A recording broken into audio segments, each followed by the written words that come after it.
morning to you all. Welcome to Feels Out Loud. It is Sunday, and I hope you have found your morning beverage and a cozy place to join us today. This is Becky McNatten and Tara Martini from Becoming Together Therapy and Wellness. We're happy to have you listening as we live and share stories of mental health. Today, we're going to be looking at and talking about intensity of feelings, and we will talk through how this connects to mental health. So, Tara, I'm putting you on the spot. How are you feeling today? I'm excited. Ooh, excited. I was going to say I'm feeling pretty happy. Yes. I think happy is a great word as well. I would say happy or excited.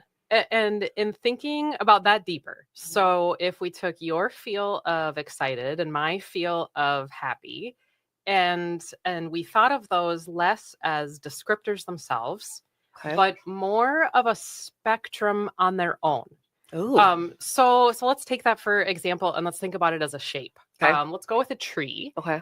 And if the entire tree described a category of feels, so let's say sad, the tree is a descriptor of sad, then each part of the tree, each detail, noted a different aspect of sad. So the leaves of a tree, if we think about it, are really different from branches or the bark or the knots, even though they are all part of that same tree. Or the roots. Yes. So we use different words to note the more detailed versions of what we feel. So maybe instead of sad, we said things like low or gloomy or miserable or maybe even heartbroken. I think about, or it makes me think about the ways in which we could show up for each other more if we could both share of ourselves as well as reflect back to somebody else words about the details of what that experience might be. What do you think? Oh my goodness. Well, first of all, I always love when there's a metaphor or symbolism used. So big fan.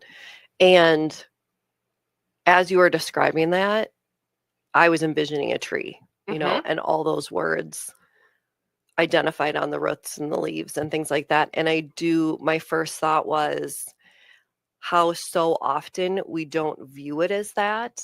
And there's just a period behind the feeling, like happy, period. Well, it makes me think about as you're talking, how many times we hear, I don't have words or there aren't words. And sometimes this is a super beautiful thing to say. It really highlights that complexity or the big pain that an experience has. And honestly, sometimes as a therapist, I'm certain you have this too.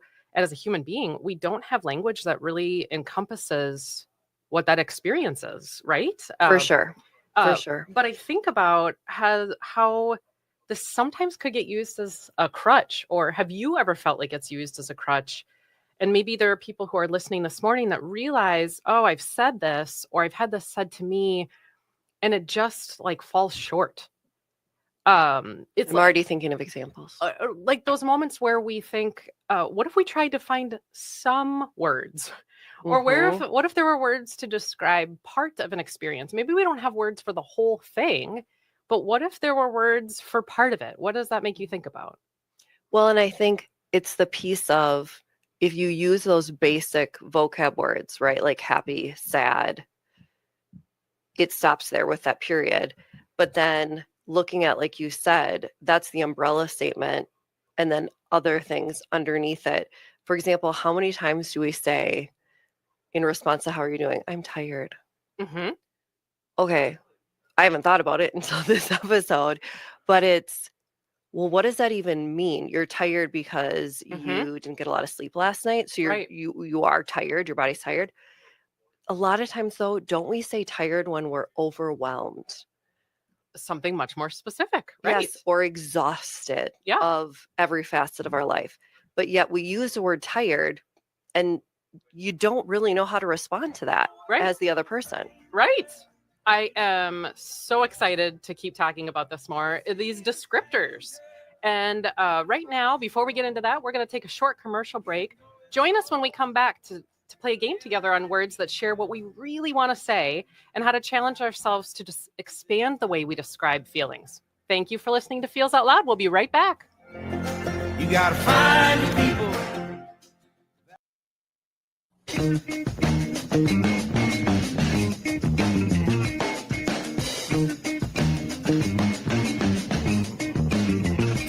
Welcome back to Feels Out Loud. I am Tara Martini along with the amazing Becky McNatten. So let's jump right back into emotional intensity and pick up where we left off before the commercial break. Tara, you were talking about how it made you think about words to describe. And when I was in college, I had a professor in a class that an actual assignment that we had was to be prepared for him to put us up in front of the class, say a word, and we had to come up with 8 other words to describe that word. No, ma'am.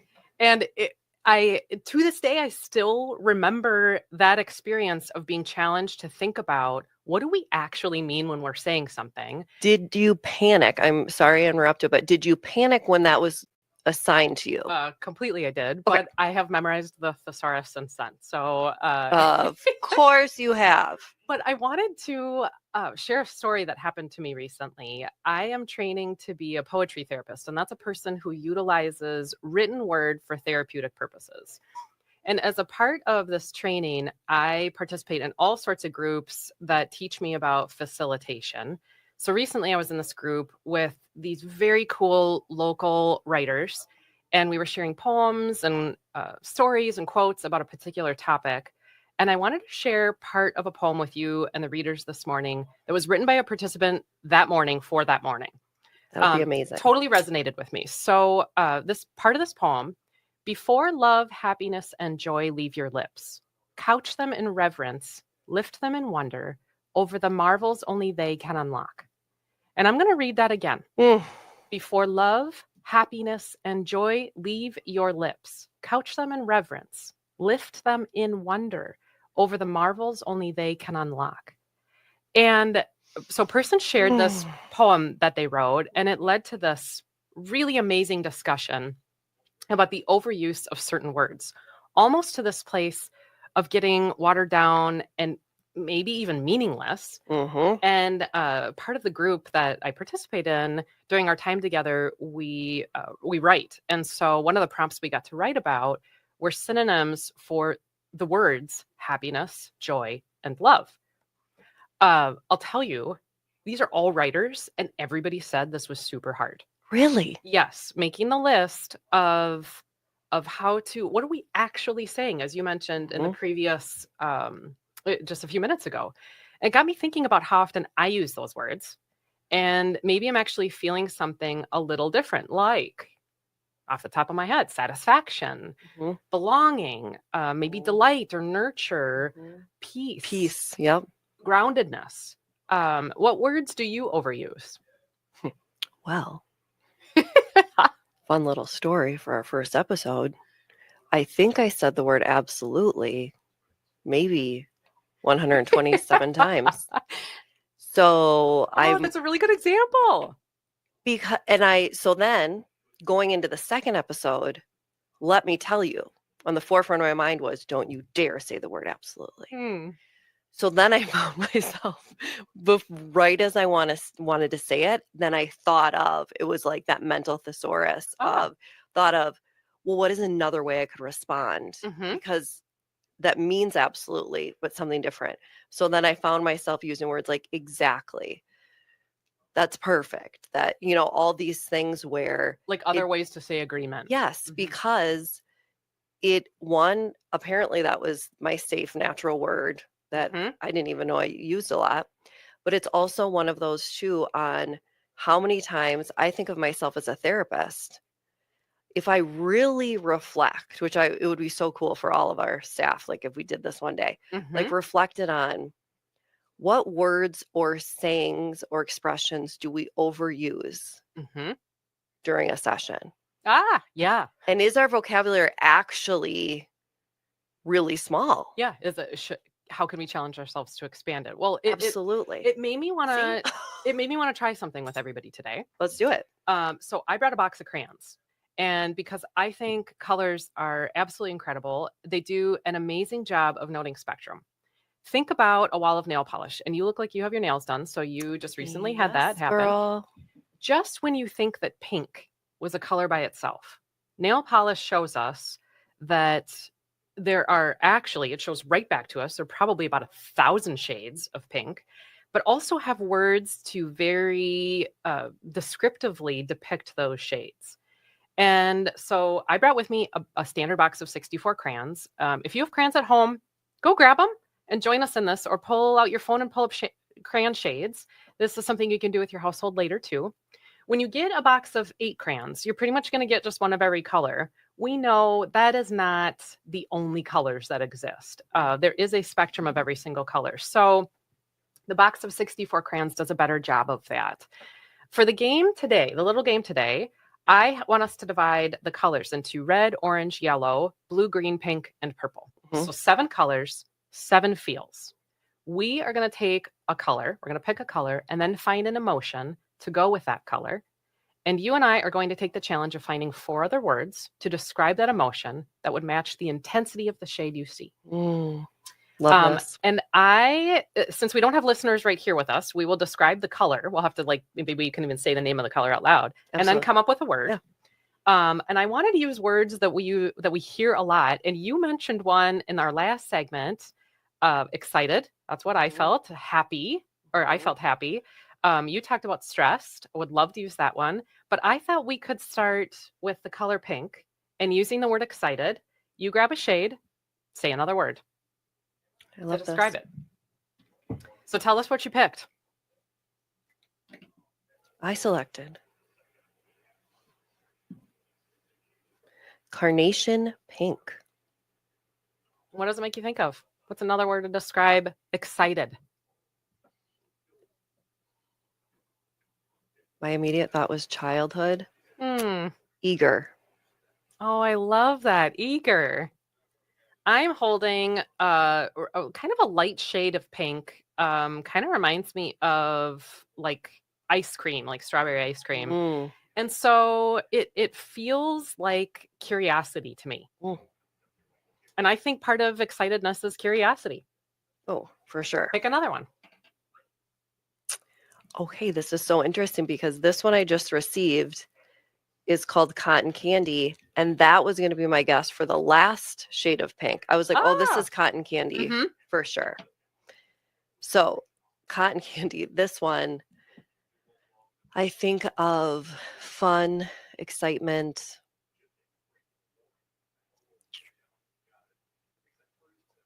Yeah, those would probably be the first ones. Okay, kind of like a fun to describe that one. Okay, and last shade of pink. This is a really intense shade of pink. So when we're looking at intensity here, I would say like something that's a very deep way to describe excited, and I'd say exuberance then. I was going to go with passion. Very similar. Both great ways to describe excited. Let's move to red and call this stressed. And what are ways that you would describe stressed, Tara? You choose a color. Here we go. Sorry, stuck in the Band-Aid. It is, I got red. It's standard red. Okay. Standard red. A classic so way to then this describe will be stressed. And another way to maybe even say stressed, what you mentioned in the previous segment, overwhelmed. Yes. That was your word. That's a strong parallel to stressed. And could be a great way to describe it. This right here is it's a deep red. There's almost like pink. Well, there's some pink and very brown pretty. in it. It's actually called Marvelous, which I love. I'm going to say that this just makes me feel strained. So if I'm really stressed, I feel kind of a tension. So I'm going to go with strained. Okay. This one, I would say it lends itself more into the purple realm, and it is a red violet. And my thought was scattered. What a beautiful word. And we have one other shade of red that's on the table here. And I'm going to go with just like so rushed. Yes. When I feel very stressed, I feel like I'm moving from thing to thing to thing so fast. What if we move to describe happy? What was my feeling this morning? Let's use yellow and grab a shade of yellow and tell us what is another way to describe happy. I love this. I received canary. Peaceful. This color, for whatever reason, is like a weird greenish gold yellow. And it just reminds me of peace. And what an interesting facet of happy. to feel peaceful. That's really different from other iterations of happy. Like I'm holding one that's super bright, It's like fluorescent like almost fluorescent, and that feels free to me, like absolute freedom. What do they call it? Something so vibrant. This is standard yellow, my dear. No, it is It not. is. Yeah. Wow. Okay. I'm going to go with this beautiful orange yellow, i.e. Banana Mania. Oh, even the name of it sounds fun. Yes. And I don't, for whatever reason, another word for happiness that popped up was light. Oh, I love that. In more than one sense. Yeah. To feel light. Yeah. To see light around you. Yeah. Just light. And I'm holding one that has definite golden colors to it. Yes. Almost like parts of a sunrise or a sunset. And so that just made me feel serenity. Along your peaceful line, but I feel like serenity is an underused word. I absolutely agree. Love it. Well, these are fantastic words. What about blue and using blue to describe sad? Pick up a blue and let's describe sad. All right, this one is a darker blue. It's almost like a dark turquoise. They call it blue-green. And I would say lost. Oh, what a beautiful word. That reflects the intensity of what that sad feels like. Those moments when we feel directionless. This is a really light blue. And so I'm going to say the intensity is like less of a sad. It almost looks gray. I'm going to go empty.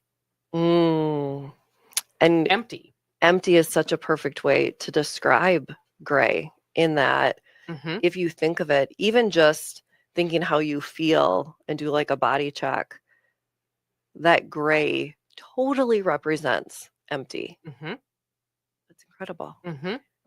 All right, next one. This is definitely more light. They call it sky blue. And I am going to go, I just thought of the word tired. Which definitely, we talk about tired. There are aspects of when that depletion that comes from sad, that exhaustion. Yeah, that leads to hey, I'm tired. Yep. And so I'm going to pick a really intense version. This is actually called outer space. It almost looks black. So I'm going to pick just a very intense way of describing sad, and I'm going to say devastated. It also made me think of despair, which to me are two super intense words to describe sad. But I like your description of tired. Let's use that as a kind of an overused word. Let's go with that green. For sure. Pick up green, and here we go. And talk about let's describe what tired feels like. This one I would say is a brighter green. They call it Granny Smith apple. And I would say confused.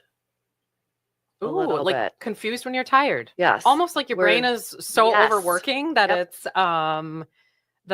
because it has some of those maybe stressed thoughts in it. And you can't put anything like a coherent thought or saying together. Well, this is an interesting shade of green. So I picked it. It's olive green, but it just comparatively, it looks like an interesting shade of green. So I was looking for like what might be a facet of tired that we don't think about a lot. And I'm just going to go with distant.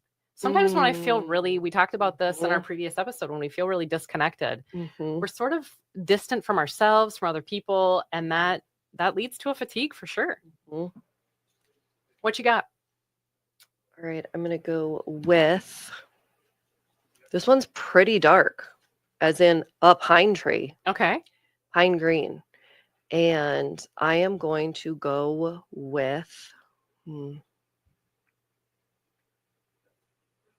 worn down. Oh, yeah.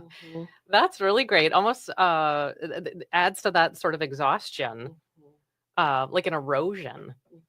All right. Well, I'm going to go with, it's a really bright green. And I don't know why it makes me think of this, but I'm going with my first thought, uninspired. I get really tired when I'm uninspired. Mm-hmm. I do as well, girl. So many ways to describe tired. Let's move to, we got purple and we got orange left. Let's do purple. And let's talk about scared. What is that's a word that's used all the time. I feel scared. So many, and if you think about it, in so many different ways, right? Uh-huh. Like scared like a little kid. Yep. Let's go with this one, which is violet, as in purple. And I am going to go uncertain. Yeah. When we're not sure, that unknowing is so scary. Almost kind of anticipatory. Yes. And I think, again, from that child perspective or that adult perspective, yes. Well, I'm picking one that is a really bluish looking purple. And since blue was feeling sad, I'm kind of comboing like what's a scared sad? And for me, it's exposed. Oh. When there's a vulnerability with that is so scary. Yes, yeah, just the word vulnerable. All right, I am going to go with a very dark blue, and the word that instantly came to mind was depressed. And I think just that dark, that feeling Scariness of just being, yes. And how am I going to get out of that? Right? And you're so scared because you feel you don't have the tools to do it. Right. That kind of as it leads to that sense of unknowing, but that I'm not equipped either. Which is so scary. Yes. And so I'm holding like also a pretty classic purple here. And part of scariness for me, one facet of it is this insecure. When it's an iteration of the kind of thought processes you're talking about, but insecure in like, what can I trust? And how internally scary that is. And the idea of, if you really think about it, the other side of the spectrum, that if you are secure, the opposite, are you scared? Right? Is there a place in your body that you, or mind, you that feel you're feeling scared? it? Yeah. Well, I'm holding an orange crayon, last one, and I want to use orange to describe a very overused word, mad. We're going to talk about that later today, too. And this is like a reddish orange. So real bright color. And one of the things that makes me feel angry, it's a facet of anger, is humiliation. And I'm saying humiliation on this one. And such a strong, perfect word for that level of mad that is so deep. I am going to go with this one. It's kind of a lighter, gentler. They like to call it macaroni and cheese. And I am going to go with bitter. Oh, yeah. I just think bitter. That's a great way to describe mad. Got another one here, another orange. And this is also, it's actually called red orange. So it's a reddish orange. It feels very deep. And so I'm going to say betrayed, and how betrayal shows up as being mad. What an awful feeling to feel. I have just plain orange, and I am going to go with bothered. Oh, yeah, like that mad, like irritated. Yes, exactly. Yes. Yep. Yeah, that irritated, that annoyed. And can you think about the last time you said bothered? No, I cannot. But I can tell you the last time I said mad. Yeah. Or, and that's the piece too of, think of how much the person would understand us more if we were speaking to someone, if we used a word that was more accurate for how we were feeling. But we always go for the generic. Because it's safe. And also we feel we know what that person means. Like, if you say mad, I know what that means. When you really think of it, do we? Or is that just like a safe word to use? Well, and we've talked on the show about curiosity and wondering maybe what does the person mean by what they're saying. But just even this exercise, these are incredible words. It has me thinking about how many different things are incorporated into that one feel that we might say, where assumption starts to get, well, it could be really prevalent. It starts to get to be a big part of the dynamic that's occurring, because when we might say mad, or we might say stressed, or we might say tired, we could be meaning a dozen different things. And as shades would tell us, they're mixtures of feels. So there is a blue green, and there is, as we talked about, kind of reddish orange, and it has this tint of one feel and another feel sort of swirled together. And then that's not the same. Hurt is not necessarily the same as humiliation. It is not. And it is not. and you bring up a really good point around, if we were to describe it more effectively, could somebody understand where we're coming from either more quickly, or maybe be able to validate what that emotional experience was, if we were really giving credit to the intensity? For sure. And then think of the impact that would have, right, on the other person. For you would use the word, assumption or assume, in that, what if we didn't, as in, because all these words you use so brilliantly, of the sad, mad, happy, but you could get confused, because I assume, oh, well, if she's mad, I'm sure she means frustrated. Then you come back and you're like, I'm not frustrated at all.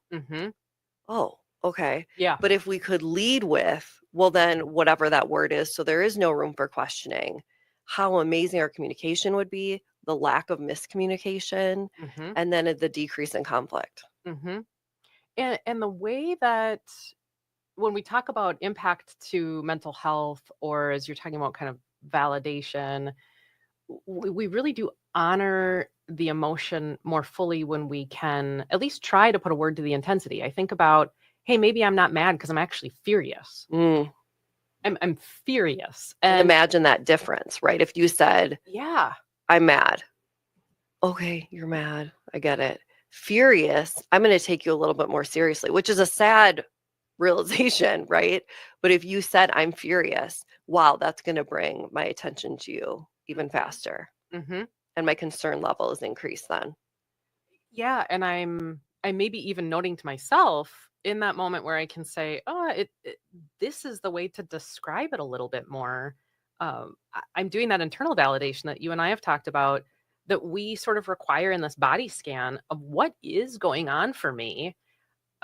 Do I know that? And as we said in the beginning, there maybe aren't words to fully describe it, but I do sometimes think it's because we haven't challenged ourselves to think of a word to describe it, and that there could be a word. Yeah, which we don't. Now, to your point you just made, now I want to put you on the spot. Think about it, because you had said, what if I'm not mad, I'm furious? Well, now think of it from the other way around. How often do we say, I'm furious? And that's almost like an exaggeration. Oh, good point. Right? Yeah, good point. I'm so furious at you. When it's actually the intensity It's just, I'm frustrated. I'm maybe a little more perturbed, irritated, as you said, bothered at the end. It's it's sort of a light shade, where, well, it's a really good point that we, as even in hearing it, we might assume something more intense than what the intensity is, or we could tell ourselves, does this really bug me? Does this really bug me? Or, on an intensity scale, what is my level of tired? From a mental health care perspective, it might tell us, well, how much of a response do I need to have to myself? Right. If we think about what level of fatigue is this? If I say I'm really tired, am I totally depleted? Am I fully exhausted? Am I not that? And maybe, we're looking at this in shades. If we almost had a number to describe it on a scale of 1 to 5, where are we could really challenge ourselves. Are we dramatizing this a little? Is kind of what you're getting at. Yes. And speaking of dramatizing, I always think, and I'd love to know your thoughts on this because we haven't discussed it, is that as adults, I feel we oversimplify. We say, I'm mad, I'm sad, I'm angry.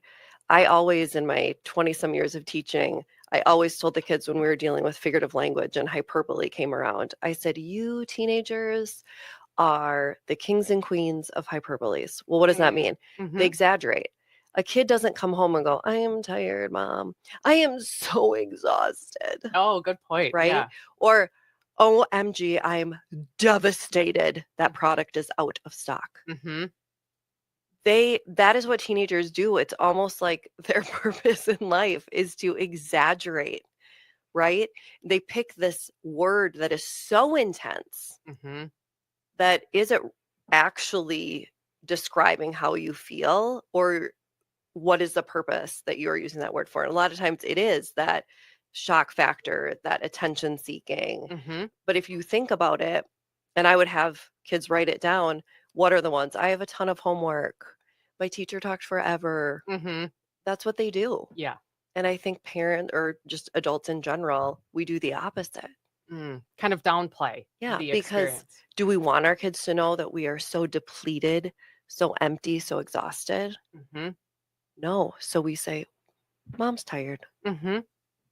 Yeah, well, what you seem to be getting at also is the idea that if we use more descriptive words, there is a vulnerability and people are seeing more fully where we are, Which is scary. where we're at, which it does lead to that overuse word of scary. That there is a requirement of trust in sharing maybe more fully where we're at. It does seem, though, going back to that poem that I shared at the beginning of this segment, then wouldn't it make the word love or joy or happiness, when we do use those words, if we use them in an intense way and made a commitment to not overuse them, that they mean something? If we really said, when I experience love, here's how I feel, if I could more grasp that and then note that, I get it's vulnerable, but how much more we allow those words to mean something. And it would. And that's where, when we think of it, that's where similes and metaphors and things come into play, right? So it's, I love you. Okay. Well, if you think of a similar metaphor to describe it, it's a more precise way to do that. That I follow your every breath, or your happiness is my happiness. In that, wow, that's a deep sense of love, right? I am incomplete without you. When we were doing the activity, did you find yourself, as you were thinking of words, or as I was thinking of words, coming up with moments, or were you thinking of moments where you had that feel? Yes. Because I had these mental images of moments when I experienced one of those emotions and how different those moments were. Like when we were talking about, we ended on mad, so that's what I'm thinking about right now. I can think about moments of being bothered, and I had this very clear image of driving in my car, having an interaction with someone, and then I could think of when I started with the word humiliated. It was a very different memory. And when I just think of the word mad, it isn't as specific to me. So that happened for you too. Absolutely. See, absolutely. Overused word. That exact thing happened. And what it also did is it created a visual in my head for that emotion, which I think we tend to be, creative in our approaches and things like that in life, and just what we love. And so it doesn't surprise me that both of us came with, we saw the color and it was that experience or that visual that represented it. And then I would find myself then finding the word for it. The moving back to the memory. Which was maybe why I was a little more delayed in my response, because it was that moment first. And yeah, so maybe people at home, as they're even holding a crayon right now, they may be thinking of a specific experience that they felt that shade. Yes. And then they're saying, well, what word described that moment? And all this happened by just looking at crayons. Well, it's a sort of a personal challenge. I'm finding that it feels like a personal challenge to use the words we've talked about. And I know that sounds really simple, but I don't quite know, as I'm thinking about it, what does that look like in putting it into action? So I'm thinking about what's one word I overuse, and maybe you can answer this too, Tara. What's one word you overuse that you could swap out 2 or 3 different words for, and you could try that starting this morning? I think one word I use is fabulous, or I used to use it all the time. Like, oh, that's fabulous. Mm. And to think of other words, I love the word just, that's wonderful, wonderful or beautiful, or I do use beautiful a lot. And magnificent. These are just so much more, no pun intended, literally, like so much more colorful words. They are. And they seem, I feel like even as you're saying them, that I get at least a picture of maybe a little bit more what you mean when you say them. Particularly if I'm around you a lot. And so if I'm around you and you say one word over and over and over again, that I don't necessarily know what you mean from it because you use it a lot. I use the word great frequently, and it's a personal challenge for me now this morning. I don't really even know what that word means. It's not a color. It's actually not even a feel. But how many times do we say I feel great? What is that? All the time. What is that? I don't even know now that you just said that. I'm questioning what I have meant by that. But I'm no joke. If I said that, I actually really mean I feel, and it's like I feel exuberant. I feel excited about something. So now I'm thinking about, I use the word great frequently, and it's actually a valuation word. It isn't a descriptor even by itself that tells us. That's a good point. Like how good is the word, whatever, or the experience that I'm having, and I'm valuing it. I'm not even telling you how I felt. So I'm thinking about, well, what am I really wanting to say in that moment? What are 2 other words that I could, or 3 other words that I could say instead of that? I just said a couple of them. And I'm thinking about for the listeners at home, if there's a word that you resonate with right now that, I've said that a lot, and maybe it's a feeling word, maybe it's stressed. We use this, and you and I started with this in our activity. We use that word a lot. What am I saying it for? And if somebody says, how are you today? Question. Is it a way to deflect what I'm feeling? Is it a way to, as you said, adults frequently do, we minimize our emotional experience? Is it because I don't really want to look at how I'm feeling? What's the function of that? Am I using a word that's overused? Well, you're doing it to protect yourself too, right? Potentially, yeah. And not be vulnerable. That I was just thinking of, think about a coffee shop drive-through. How are you today? How's your morning going? Yes. And we say, good, bad. How are you? I'm fine. I'm tired. I'm good. I'm okay. What if you said, I'm magnificent? Yes. I guarantee we'd catch the barista off guard. They'd be like, what? Because would. They are expecting a prescribed number of responses. Imagine the surprise that the other person would feel if we really did work to speak the truth. How many of us are not well or good, and we say, I'm good. Right. When inside you are devastated, or inside you are empty, or inside you are frustrated or anxious. And off that, what if our question to people, of course, I'm a color person, as I said, we said, what color is your world today? But what if we chose even a feel? And rather than even putting it into our own reflections, we ask people, where's excitement? Where's exuberance in your world today? Yes. Where's magnificent in your world today? Yes. Oh my gosh, so many things to think about. Yep. I wish we could hear what other words people are coming with up even at home. I know, how fun. We are going to head to a commercial break, but Feels Out Loud will be back shortly to talk through listener questions about intensity. Want to know how to use feeling descriptors? Stay tuned, everyone. All you got to do now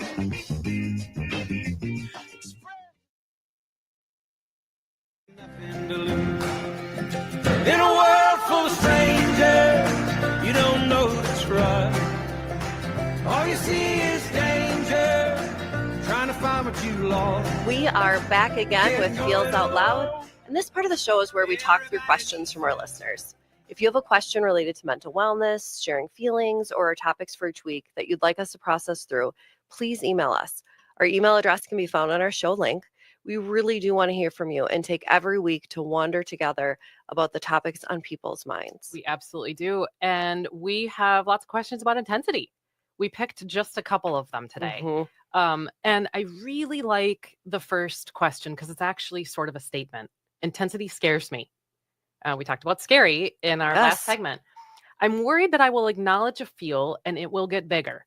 So it's a question and a statement. Love what this listener is sharing with us. This idea that, hey, if I really lean into the feeling, if I really reflect what that emotion is, it's going to make it bigger. What I hear from that, and I don't know if you hear this, Tara, it's like I'm going to make it, if we're evaluating it, I'm going to make it worse. Maybe I'm going to make it uncontainable. Is that kind of how it made you think too? For sure. I thought more intense, too big, to be able to control. And my first response to it was, let it. Let it get bigger. Trust. Yes. Trust yourself. That we notice frequently as therapists that this is a really common, it's fear. It is. It's a very common way of looking at emotion. And really oddly, I don't totally know why our bodies do it, but we are seeking validation. And when we honor the feeling with the intensity that it is, and we can really give it space, it gets better. And I mean better as in it disperses, it is released. It does. Yes. It doesn't mean it isn't scary though. So it's kind of the scary and intensity is scary. And so I absolutely hear you. The key is to, and I think this leads into the second question actually. Okay. The key is to practice more words. The key is to practice validating what intensity is, to build a sense of self-trust that we get through those moments, that it does help. And we have those data points that we can reach back to. Our second question was, how can I practice using more words? Actually, what can I do? Love this. Love. Well, one of my first thoughts to this listener is being aware that you'd like to use more words, for one. So it's huge. So starting with this commitment to asking yourself, what am I feeling? And maybe you pointed this out in the last segment, Tara. I'm feeling tired. Okay, you even said it out loud. So now you know, because now you verbalized it. Then ask yourself, what are the two other ways to describe it? So you've said the word even. You don't have to have thought of this before you verbalized it. Right. We very frequently with our emotions get a chance to think about them. What are your thoughts? So many things. That first one of, I also love how you put it when you said, well, ask yourself, what am I feeling? And then ask yourself two other ways to describe it. Also taking the pressure off of the person for, sometimes it doesn't have to be two other feeling words, right? It could be describing what's going on in your body. It could be describe it using something like a simile or a metaphor or a statement, right? Rather than a feeling word. And so there's different ways. I thought back to how many times this is going to age both of us, in that we have to write an English paper. And then you grab out, Becky here has memorized the whole thesaurus, but I would highlight the word, right? I'm angry. Highlight the word. Yes. And then you'd have options as to similes that, match. Do that exact thing, but mental without technology of highlighting that word and going, what are other ways, like you said? But again, creating that visual in your head, to me, is going to help me. A picture. Yes. A picture. Well, and then being able to. Or your tree. Go back to the tree, everybody. Or the colors. Shades of that color. Use it. That wraps our show for today. Thank you for listening this morning. And be sure to join us next week as we explore anger, where that shows up in life, how to acknowledge it, and ways to express it. For today, be kind to yourself. Remember that connection fosters wellness, and your voice is one the world around you needs to hear. Share yourselves, friends.